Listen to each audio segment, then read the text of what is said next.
comfortably behind the scenes as he does out front. A lot of times we fail to see some of the things he does behind the scenes because we're looking for him to do something overt. Okay?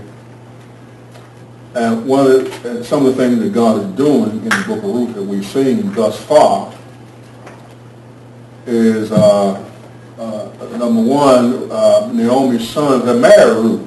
One of the sons have married Ruth, a Moabite, even through disobedience.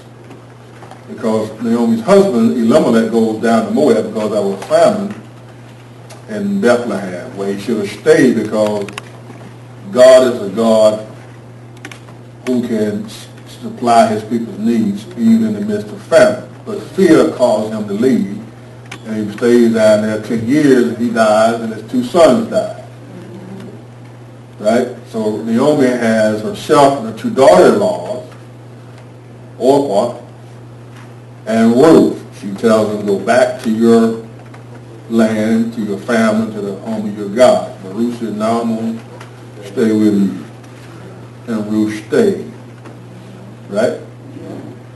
And God brings them back from Moab to the land of Israel. Okay? And it was at 122 of Ruth, chapter 1, verse 22. So Naomi returned with her Ruth the Moabite as a daughter-in-law who returned from the land of Moab. And they came to Bethlehem at the what? At the beginning of the what? See, that's God's timing. He's bringing them back in harvest time. Right? So God is working this thing out. Okay? Naomi is looking at her circumstances. She's saying in verse 21, I went out full and I'm coming back empty. But she don't realize that she got Ruth with her, who would be to her more than 2 sons. Right?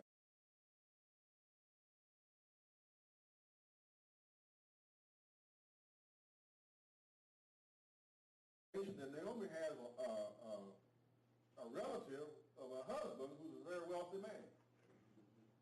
Right? Whose name was Boaz. And so Ruth says, please let me go to the field and glean among the ears of grain, verse 2 of chapter 2, of the one whose sight I may find what? Grace. She doesn't know Boaz when she sees it. She never met the man.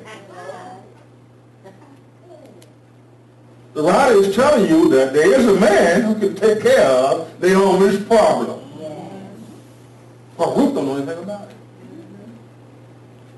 So she said, go, my daughter. And she departed, and she gleaned in the field after the reaper, so she happened to come to the portion of the field belonging to who? Notice what God is doing. God brought her back at harvest time, and then God put her in the field that Boaz owned, who was a relative of Naomi's husband. That's God orchestrated. God will put people in your life that'll bless you. Amen. Amen. He'll put you in some circumstances where you'll begin to see his hand. It seems like it's just a normal course of events, but it's not. There's something divine behind what's happening. And so here she comes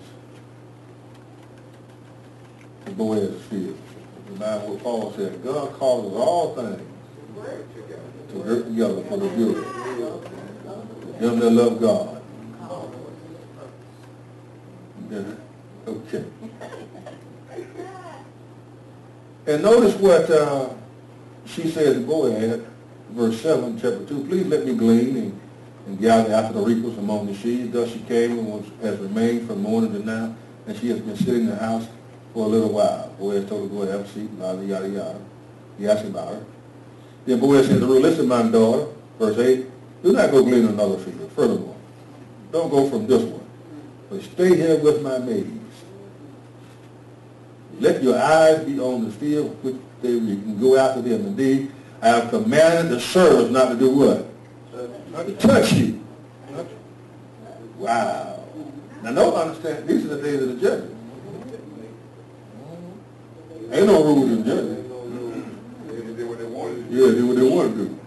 And he told them, when you are thirsty, you go to the water jars and drink from what the servants draw.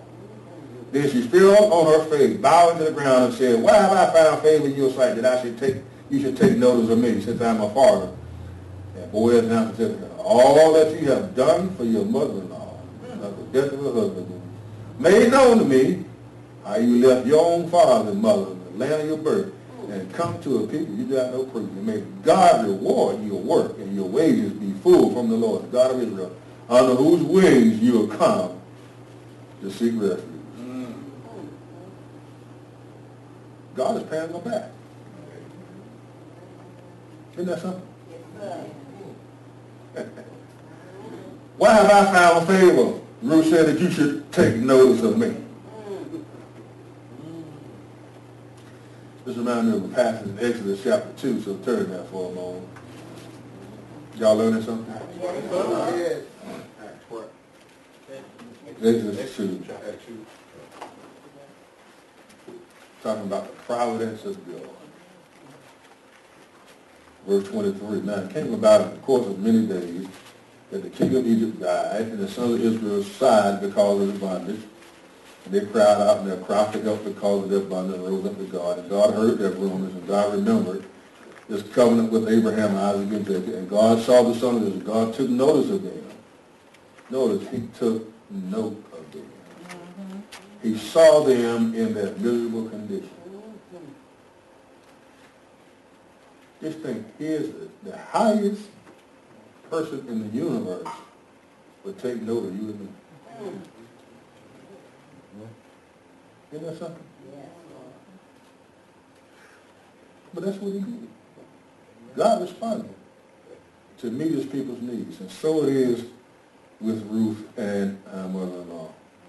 Verse 13 of chapter 2 of Ruth, then she said, I have found favor in your sight, my Lord, for you have comforted me, and indeed have spoken kindly to your married servant, though I am not like one of your married servants. And at mealtime Boaz said to her, come here, that she may eat of the bread dipped with a piece of bread and vinegar. So she sat beside her reapers, and he served her. And no, he served her roasted grain. And she ate, and was what? And what? And had some left. My cup runneth over. See, God just don't bless with enough. He bless with more than enough. Have some left over. She ate till she was satisfied. Isn't that something? God is putting Ruth and Boaz together. And Ruth's going to become his wife. Right? He's going to have a son. Obed, who's going to be the father of Jesse, who's going to be the father of David. So Ruth's going to be the grandmother of Jesus. I'm telling you, God don't work things out, brother. Stop looking for God in the spectacular. That's the only place I'm seeing today where many Christians are looking for God. They're looking for God to do something spectacular.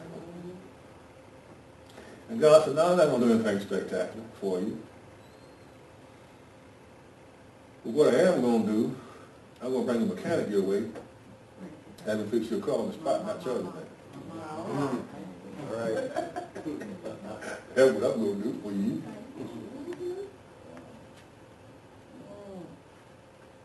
The devil got us focusing on the spectacular. And we miss the little things. That's why Proverbs said, don't despise the day of small things. It's those little things. Right? That God uses. And when she rose, she gleaned. Boaz commanded his servants, and let her glean even among the sheaves. Don't insult her. Also, you shall purposely pull out for her some grain from the bundles and leave it that she may glean. Don't rebuke her. So she gleaned the field, and even then she beat out what she had gleaned, and it was about an ephah, a bushel, a half bushel of barley. That was enough for 2 women to last for 1 week. Isn't that something? Boy, just leave your sauce for her. Huh? Leave your sauce so she can get that. Oh my God. Ain't nobody like my God. God is working this thing out. Don't you fret about what you're going through. God can work these things out for you. Trust Him. Do what you're supposed to do by Him. Amen. Ruth is concerned about her mother-in-law. She's not concerned about herself, but God is blessing her in the meantime. And she took it up and went to the city, and her mother-in-law saw that she had gleaned, so she took it out and gave Naomi what she had left after she was satisfied. So she had enough to satisfy her own mother-in-law. The mother-in-law then said to her, where did you go to work today? May he who takes notice you be blessed. So she told her mother-in-law, whom she had worked with, said, the name of the man who I work for today, his name what? Boaz. And Naomi understood then. Yeah. May he be blessed of the Lord, who has not withdrawn his kindness to the living and to the dead. And again Naomi said to her, the man is our what? He's our relative. Naomi is seeing God working this thing out for her now. She's putting the pieces of the puzzle together.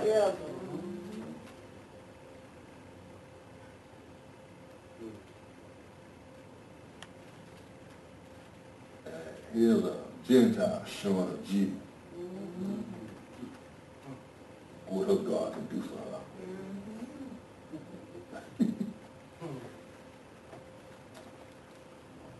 You know, sometimes you got more unbelief in the church than sometimes you outside the church. You can't do that. That's impossible. But I serve the God of the impossible. All right. All God do for you, you can do for yourself. Doesn't make any sense. You can do it. You can't do it, trust God to do it. Amen. He can get it done. Then Ruth the Moabitess said, furthermore, he said to me, you should stay close to my servant until they are all finished my harvest. And Naomi said to Ruth, her daughter-in-law, it is good, my daughter, that you go out with the maize, lest others fall upon you in another field. So she stayed close by the maize of Boaz, in order to glean until the end of the barley harvest and the wheat harvest. And she lived with her mother-in-law. Wow. God has put Ruth in a place of blessing. Huh? You ever got a check in the mail unexpectedly? You know what I'm talking about? Insurance gave you a check? Huh? Sam sent me a check. I tried to cash it at Bank of America, but it's written out to Sam. I got to go to Sam to cash it. I didn't expect you $29, but $29. Huh? The insurance company sent me a check. Sent me 2 of them. About $300. Thank God for the insurance company. What does I need that money? You never know. So Naomi, her mother-in-law, said to her, my daughter, shall I not see security for you that we well with you now? Is not Boaz, your kinsman, who's made you word? Behold, he winnowed barley at the threshing floor. Go wash yourself, anoint yourself, put on your best dress. Yeah, go down to the threshing floor. But don't tell him who you are. While they eat and drink, have a good time down there drinking some of that good old Jewish wine, that Morgan David.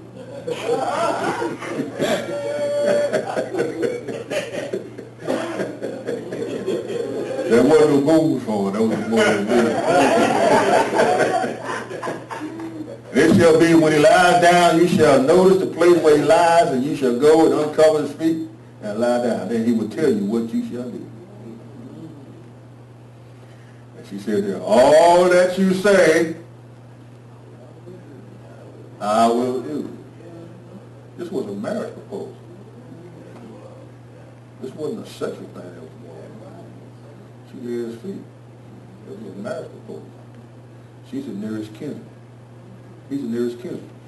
Right? And the nearest kinsman, Ruth, the husband's dead.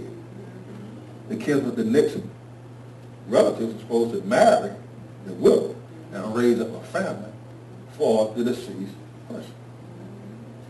Yeah? See how God working anything out? So she's supposed to marry him and raise a son. Boaz supposed to marry Ruth. And if they have a son, she's going to name her son After her deceased husband. Yes. Keep the name going. Yeah, keep the name going. Yes. And notice what Ruth says to him. All that you said we would do, I'll do. That's why sometimes we ain't blessed. When God tells us something, we don't do it. Amen. That's crazy. Go out this man's feet. So she went and did on the threshing floor like her mama told her. And when Boaz was eating and drunk, and his heart was merry, he lay down. At the end of the night, and she came in secret, uncovered his feet and lay down. And it happened in the middle of the night that the man was starving, bent forward, and behold, a woman was lying at his feet. So he said, who are you? She answered, I am Ruth, your maid. So spread your covering over your maid, for you are a close relative. A symbol of a marriage, spreading it out. And he said, may you be blessed of the Lord, my daughter. You have shown your last kindness to be better than the first by not going after a young man for the rich or poor. Well, he wasn't poor, but he wasn't young either. That's a funny thing how money make you forget age.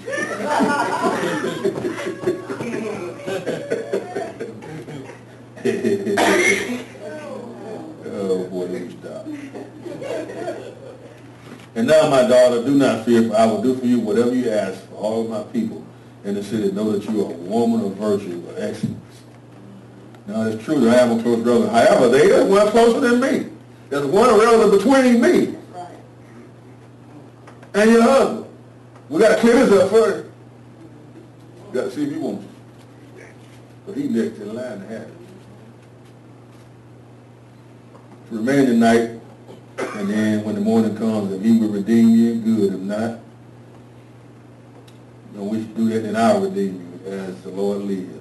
Lie down till morning. So they lay at his feet till morning and rose before one could recognize another. And she said, let it not be known that the woman came to the threshing floor. Again, he said, give me the cloak that is on you and hold it.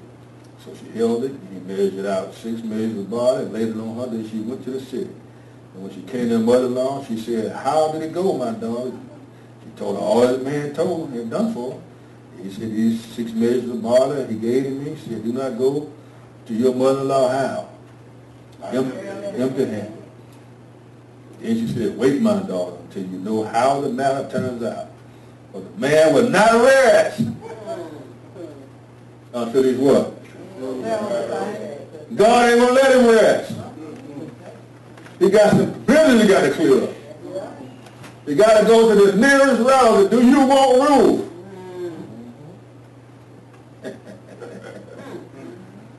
You're obligated to marry her, raise a family for her. If you don't want her, I'll redeem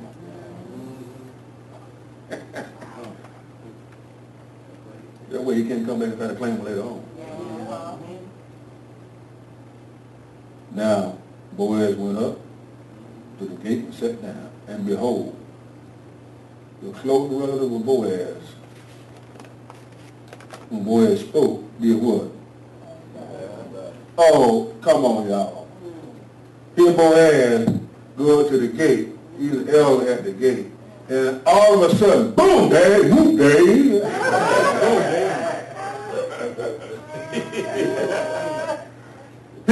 he passes by. Yeah.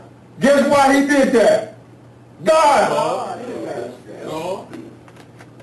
God had to do that. That way boys have to go looking for him. My thing is, why did he even show up before she laid at Boaz's feet? Well, here's another thing about Ruth right now. The rest doesn't know anything. Ruth knows about him now because Boaz said there's one closer to him. Right. Yeah, so she don't know anything about him yet. He has an obligation he must fulfill. And so he said, turn aside, friend, and sit down here. And he turned aside and sat down. So he took 10 men and the elders of the city and said, sit down here. So they sat down. Now he gives some witnesses together. The witness the transaction. Well, something get ready to happen. The man ain't going to rest till he clear this thing up today. Right? See, listen, it don't take up. And he turned to do some things for God. Then he said to the closing relative, Naomi, who has come back from the land of Moab, has to sell the piece of land which belonged to our brother Elimelech. So I thought to inform you, saying, buying it before those who are sitting here, before the elders of my people. If you redeem it, redeem it. If not, tell me that I may know, for there's no one but you to redeem it. And I am after you. And he said, I will redeem it. Then Boaz said, on the day you buy the field now, but also take Ruth, All right. the Moabite. I want the land, but don't want the woman. The widow of the deceased, in order to raise up a name of the deceased on his inheritance. And the closer brother, I came to redeem it then, lest I jeopardize my own inheritance. Redeem it for yourself, that you may have the right of redemption. For I cannot redeem it. Now this was a custom in former time in Israel concerning redemption, that they exchange the land to confirm any matter. Man remove his sandal, gave it to another. It was a matter of after it's taken early, you gave him a sandal, you don't want it? Hey, it's evidence, I got your sandal. This is just like signing a note. Yeah. So the closer relative said to Boaz, buy for yourself. And he removed the sandal.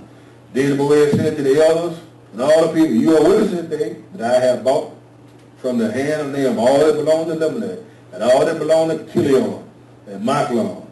Oh, I have acquired Ruth, the widow of Macon, to be my wife, or to raise up the name of the deceased as inheritance, so that the name of the deceased may not be cut off from his brothers or from the court of his birth. You are witnesses today. And all the people who were in the court and the elders said, we are witnesses.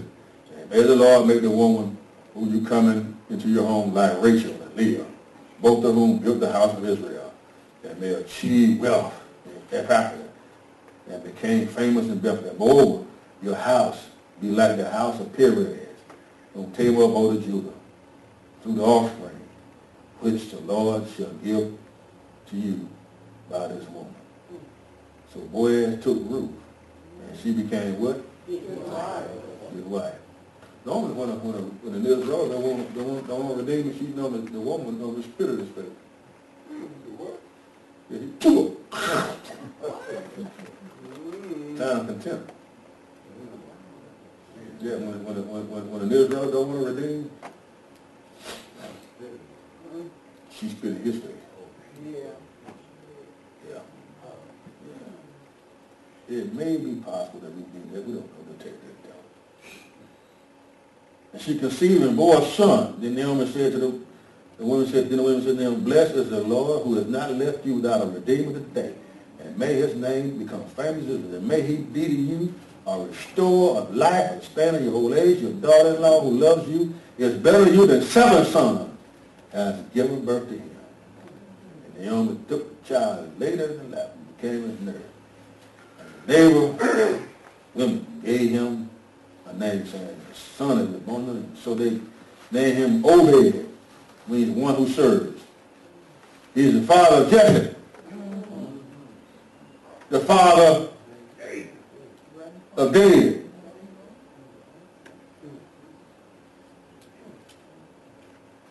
Now these are the generations of Perez. Perez born Hezron born Ram, Abinadab, Nahshon, Salmon, Boaz, Obed, Jesse, and the Jesse who?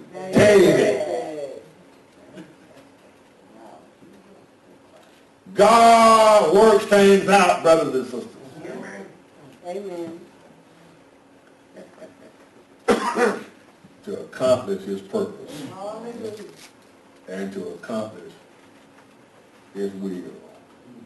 Never forget that. Don't despise the day of small things.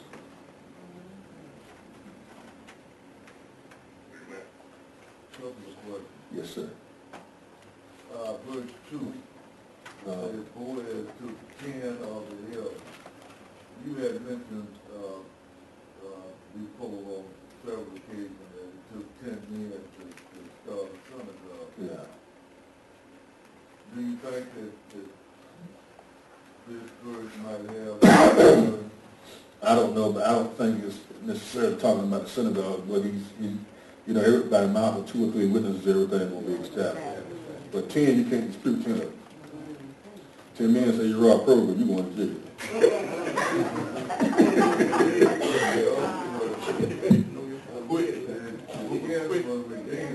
Yeah.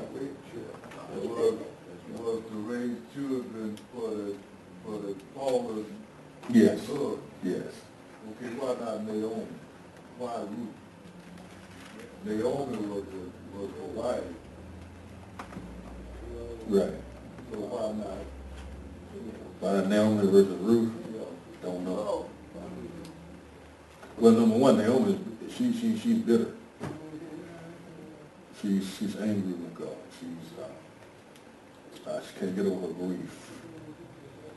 Yeah, and it may have been part of the reason. I don't know. Yes. I'll follow you up to Jesse and David. Yeah. Now, with Mary, the mother of Jesus, her relatives are connected with David. Yes. And that part I'm not quite Well, clear. it goes all the way down the line. Yeah, you got to go through Chronicles and all of that. Yeah, I mean, it's way, Jesus is way down the line. But he's a part of the line, yes. So Ruth is the grandmother. The great. Okay, the Yeah, great, okay. I'm with you Great. Have them in the greats is supposed to go for that. That's what she did. I'm with you now. We got it. What you say, Yeah. grandmother? Well, yeah, great. Yeah. Yes, sir. I want to go back to the question about the Sanders when he decided that he was going to take Naomi for his wife and Ruth for his wife. Yeah. Say they exchanged the sandals. And I read somewhere in the culture that could he also be a farmer and son if they took off their sandals in the country, you know. Yeah, it could. Yeah, and sometimes that is depending on the situation. But the taking off of the sandals here was a business transaction. Okay. It was pretty much like signing a document or a contract. Okay. So if that in dispute, hey man, I got your sandal. I think he's talking about they throw it. Oh. Giving a sign. Oh, yeah, that's in the Muslim country. Right. Okay. Yeah. That's later on. That wasn't in Israel. We don't see them throwing sandals in Israel. That happened recently. They showed them at George Bush. They showed them at somebody else too. Obama, yeah, through Obama somewhere. That's that was somewhere in the Arab world, but yeah, that's different. Yeah, anybody have a question about Ruth? I'll go to First Samuel.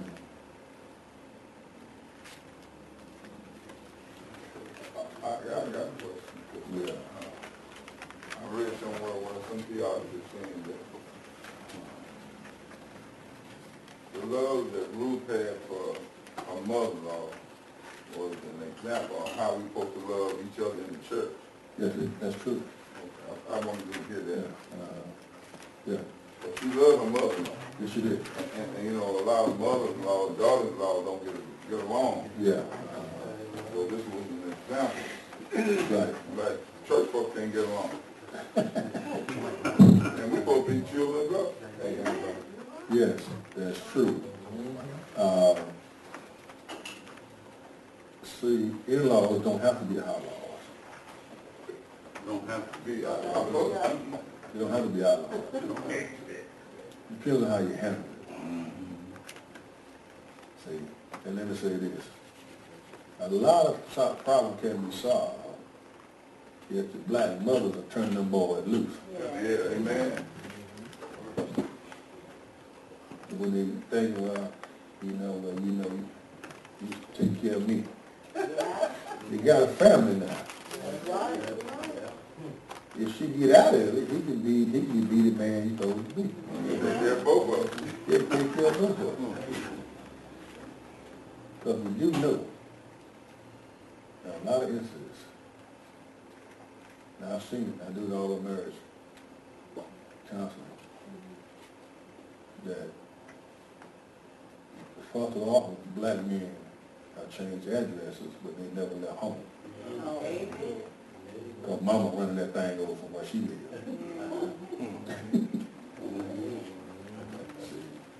Dad is trying to get her to let him go. Amen. Right? See? Yeah. And also sons can be a good, source of helping mother-in-laws, daughter-in-laws as well. Okay. And you do that by putting your wife before your mother. Which is Huh? which is right. Yeah. You ain't married to mama. You get married to your wife. You start your own family. So the wife comes before the mama. Right. Mama takes a secondary place now. Now that she can have So that the son should not do for his mother without checking with his wife. Amen. That's radical in our community. And I would tell guys, listen, if you don't want to do that, I recommend you don't get married. You can have a problem going in. And then when the mother-in-law get funky with the wife, the son need to go straight about life. Amen. Now, daughter-in-law, you can't say that. He can say what you can't say, because she hates you for it. You go straight back, mama. Mama, you wrong. I love you, but you wrong. Everything will start jelly. And if she don't change, then you get, hey, nothing you can do. Right? right. See? That's right. I know that's hard. The preacher asked a guy one time, said, your wife and your mama was driving out there in the ocean, which one do you save first? He said, I saved my mom, I can get her no wife.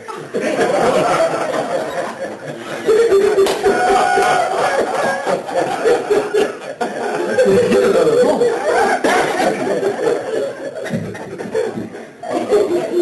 I should hope he's still for his bride, Lord Jesus. Good boy. But Rufus is a picture of where you don't have to have friction between daughter-in-law and mother-in-law. I knew a lady, her mother-in-law couldn't stand her. Oh, because she married her son. Couldn't stand her. I hated her like guts. Yeah, she did. Mama got sick. And guess who looked after her? The daughter-in-law. And she had other daughters. But the daughter-in-law looked after her. And on her deathbed, she gave her daughter-in-law her wedding rings as a sign of appreciation for what she had done for her. You never know who got to bring you around the world. As the old folks say, you never know who got to wipe you behind. That's why it's always good to treat people right. Amen. Amen.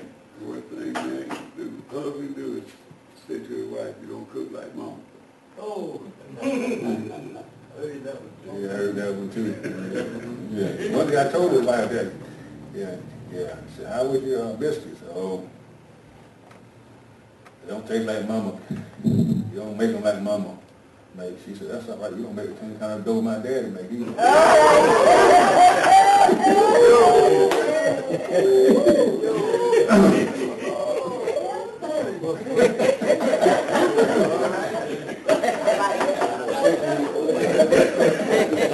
the kind of dough my daddy makes.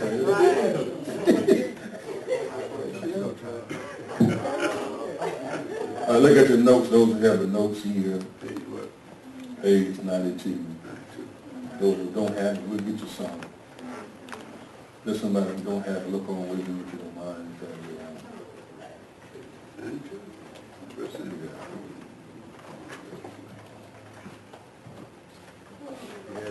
The books of 1st and 2nd Samuel deal with the establishment of the monarchy in Israel. And its theological significance. The monarchy talking about the kingdom. The book begins with Israel still under the centralized system of judges of the judges period, and end with the Israelite monarchy firmly in place. The books of Samuel then embrace a critical period of Israel's history from judgeship to monarchy, from loose tribal affiliation to a strong central government. Title: the books of 1st and 2nd Samuel take their names from the prophet Samuel, who is the first important character of the book. The earliest Hebrew manuscripts made no division between the books. They simply entitled the whole collection Samuel. The Septuagint, you want to write this down, it's a Greek translation of the Old Testament. That's what that big word means, the Greek translation of the Old Testament, the Septuagint. You want to note that. And sometimes it's written with LXX, 70. Roman numeral L, 50, and the X10, and the X10 is 70. Okay? So that's the abbreviation. So you see that's abbreviated somewhere, you know we're talking about the Greek translation of the Old Testament. So the Septuagint was the first version to divide the material into two parts. That division has persisted to the present day in all translation versions, including the Hebrew printed Bibles. The author of 1st and 2nd Samuel is anonymous, though one can hardly doubt that Samuel himself may have written and supplied information for 1 Samuel chapter 1, verses 1 to 25. Chapter 1 to chapter 25, verse 1. All of which describes his life and career up to and including his death. It is impossible, however, to say anything with certainty about the authorship of the remainder of 1st and 2nd Samuel. The date of the composition of the book cannot be determined with any degree of precision, but we can estimate that it was written sometime after 970 BC.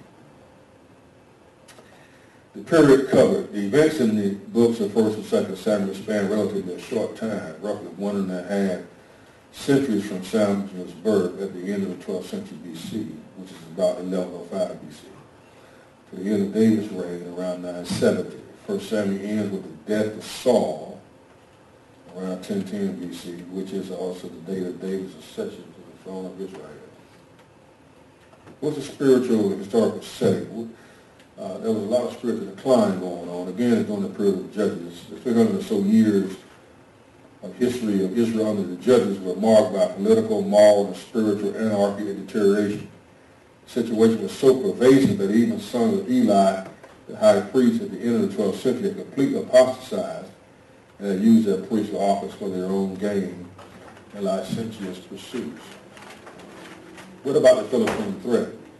The two books unfold against the backdrop of a persistent Philistine menace to Israel. The purpose. The principal purpose of the books is to provide an official account of the ministry of Samuel, along with the rise and development of the monarchy through the days of King David. What are some of the themes? The Davidic covenant. 1st and 2nd Samuel describe the rise of the monarchy in Israel. We also see that Messiah will come through the line of David, and David's throne will be established how long? We see the ministry of the Holy Spirit with the prophets and the king. The Spirit of the Lord came upon Saul and David after their anointings as king. The Spirit also brought forth prophecy and victory in battle.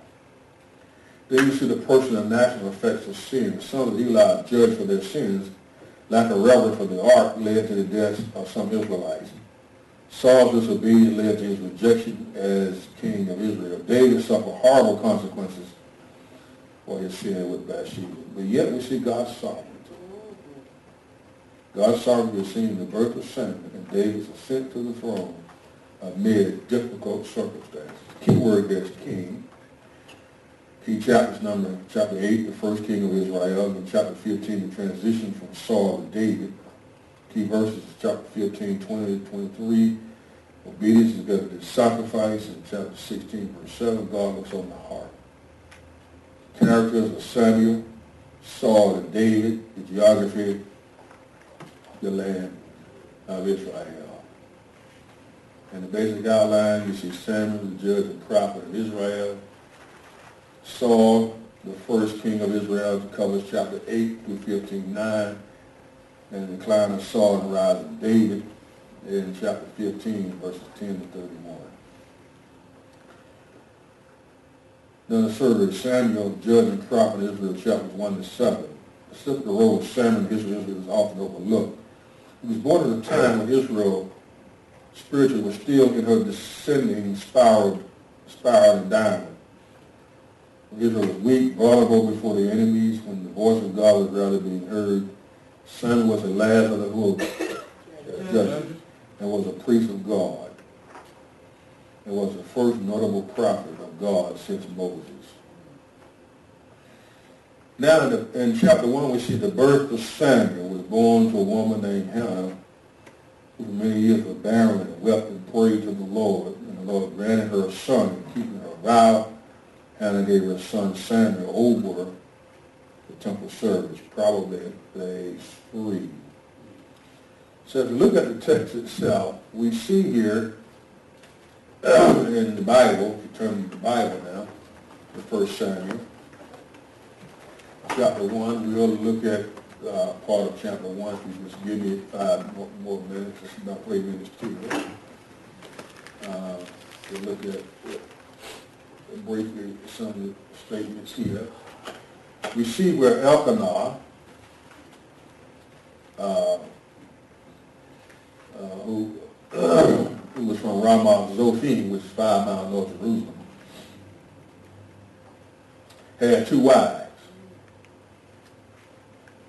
One was named Hannah, which means grace, and the other Peninnah, which means pearl. Peninnah had children, but Hannah had no children. So they would go about 15 miles from their city yielding the sacrifice to worship the sacrifice of the Lord of hosts at Shiloh. And the 2 sons of Eli, Hophni and Phinehas, were priests to the Lord there. And they set me up for what's going to happen to them boys. And when the day came that Elkanah sacrificed, he would give portions to Peninnah his wife, to all her sons and daughters, but to Hannah he would give a double portion. When he loved Hannah. But the Lord had what? He was trying to love too. Ain't easy to do. So he's giving a double portion to who? Right? She's the favorite among the wives. Well, Peninnah is seeing that. But she's given Elkanah children. And she's going to use that to make Hannah feel better. So her rival, however, would provoke her, agitate her, vex her, bitterly to irritate her, because the Lord noticed, the Lord had closed her womb. And it happened year after year. She went up to the house of the Lord, and she would provoke her. Can you imagine going to church, somebody provoke you, tell you to go to church? Just get on your last cotton picking nerve. And so Hannah wept and would not eat. But notice here, there's something I see here that sometimes is rarely brought out in this text. It says, and it happened year after year, as often as she went up to the house of the Lord, Peninnah would provoke Hannah. But notice, Hannah kept going. Most people would stop going to church if somebody provoked them. They ain't going no more. They stay home. But not her. She went up and she took her problems to the Lord. And Elkanah, her husband, said, Hannah, why do you weep? Why do you not eat? Why is your heart sad? Am I not better than you than 10 sons? And Hannah rose from eating and drinking, after eating and drinking and showered. Now Eli the priest was sitting at the seat by the doorpost of the temple of the Lord. And she greatly distressed, praised the Lord, wept bitterly. But she made a vow, O Lord of hosts. Now, notice here, she's not calling her Jehovah Jireh. Obviously, she would have been the Lord provide. She's not calling on Jehovah Roa, the Lord is my shepherd. She's not calling on him. She's calling on the Lord of hosts, the Lord of the armies. She's calling the Lord who will fight all of her battles. All right. Yes, sir. That's what she's calling. If you will indeed look upon the affliction of thy maidservant, remember me, and not forget thy maidservant, but thou wilt give thy maidservant a son, I will give him to the Lord all the days of his life.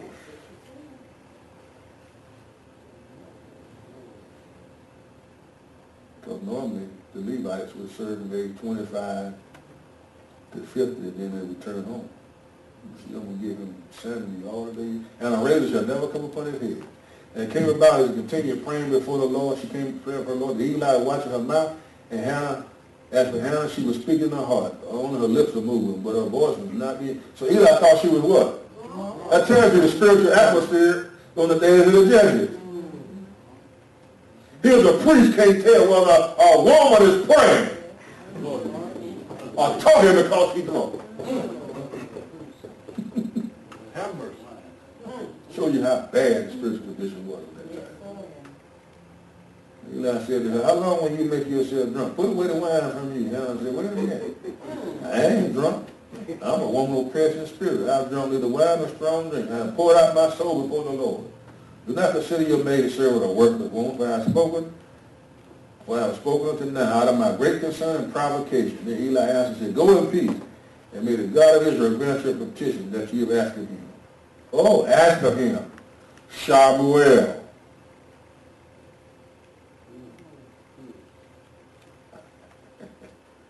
Shammah means to ask of the ear. Set you up. And then she said, let your maidservant find favor in your sight. So the woman went her way, ate, and her face was no longer sad. Wow. What's she doing? She gave it to the Lord. She left it. She left it there. She left it at shadow. Believe God. Then she arose early in the morning and worshipped before the Lord and returned again to her house of Ramah. Elkanah had a relation with Hannah, his wife. And the Lord what? It came about in due time. Hannah conceived, and she gave birth to a what? What did she ask for? What God give her? A son. You want to know this too. Every Jewish mother wanted a son, hoping that she would be the bearer of Messiah. She named him Shamuel because I have asked him of the Lord. Then the man Elkanah went up with all his household to offer to the Lord yearly sacrifice and pay vows. But Hannah did not go up. She said, I will not go up to the child of wean. I will bring him to be appeal before the Lord and stay there how long? Forever. And Elkanah, her husband, said to her, do what seems best to you. Remain until you have weaned him. Only may the Lord confirm his word. So the woman Mary nursed her son until he was weaned, till she weaned him. Now when she had weaned him, she took him up with her. There was a 3-year-old bull, an ephah of flour, a jug of wine, and brought him to the house of the Lord in Shiloh. Although the child was young, and then they slaughtered the bull and brought the boy to Eli. And she said, oh my Lord, as long as your soul lives, my Lord, I am the woman who stood here beside you praying to the Lord. For this boy I pray the Lord has given me my petition which I asked of him, so I dedicate him to the Lord. As long as he lives, he dedicated to the Lord. And he worshiped the Lord there. What did Hannah do? She gave God back what God had given her. And she brought stuff to feed the boy. don't lose by giving to God. Amen. A lot of times we technically, we lose by nothing. That's right. God works things out, brothers and Makes sisters. it clear, Pastor. Yes, sir. Don't you let the devil put you in the dark. Because you ain't seen some things you want to see right now work out in your life. Yes, Lord. Thank you. God has prepared you Yeah. for the blessing.